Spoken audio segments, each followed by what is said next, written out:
Hi hello welcome to film Jalsa. This is Shraddha. So ఇప్పుడే Mufasa ఫిలింని అయితే watch చేసేసి వచ్చేస్తున్నాను.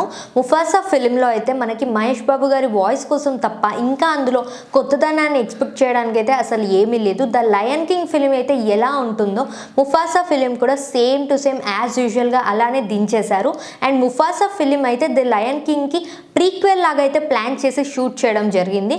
ముఫాసా ఫిలిం స్టోరీ లైన్ దగ్గరకు వచ్చేస్తే మాత్రం ఒక సింహం దాని ఫ్యామిలీ నుండి ఎలా దూరం అయిపోతుంది అండ్ ఆల్సో పెద్దగా అయిన తర్వాత మళ్ళీ అది దాని ఫ్యామిలీని ఎలా రీచ్ అవుతుంది, అది దాని డెస్టినేషన్కి ఎలా వెళ్తుంది అండ్ ఆల్సో అది ముఫాసా అనేది ఆ లయన్ ఏదైతే ఉందో అది లయన్ కింగ్గా ఎలా మారుతుంది, ఎలా రూల్ చేస్తుంది అని చెప్పేసి అది చాలా డీటెయిల్గా చూపించడం జరిగింది. సో ఈ స్టోరీ లైన్ని బేస్ చేసుకొని ఓవరాల్గా మూవీలో అయితే విజువల్స్ అయినా సీక్వెన్స్ అయినా స్క్రీన్ ప్లే చాలా బాగుంది.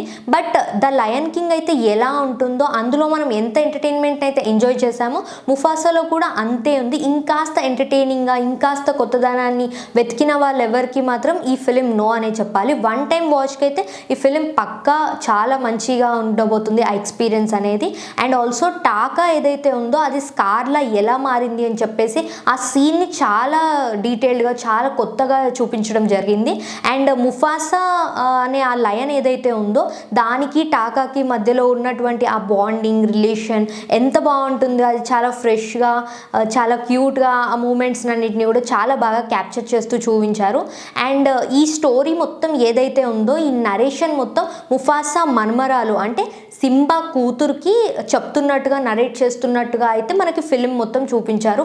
ఓవరాల్గా ఈ సినిమా మొత్తం కూడా బాహుబలి సినిమాని ఒక ఫారెస్ట్లో అడవిలో ఉన్నటువంటి జంతువులు బాహుబలి సినిమా తీస్తే ఎలా ఉంటుందో అలా ఉంటుంది అని చెప్పేసి నాకైతే అనిపించింది. అండ్ మీకు వన్ టైం వాచ్ చేయాలి అంటే చాలా మంచి ఎక్స్పీరియన్స్ అయితే ఉంటుంది.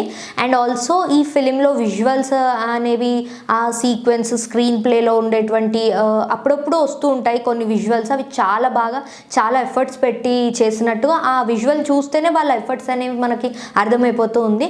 ఓవరాల్గా ఈ ఫిలిం రేటింగ్ దగ్గరకు వచ్చేస్తే మాత్రం 5కి 2 పాయింట్స్.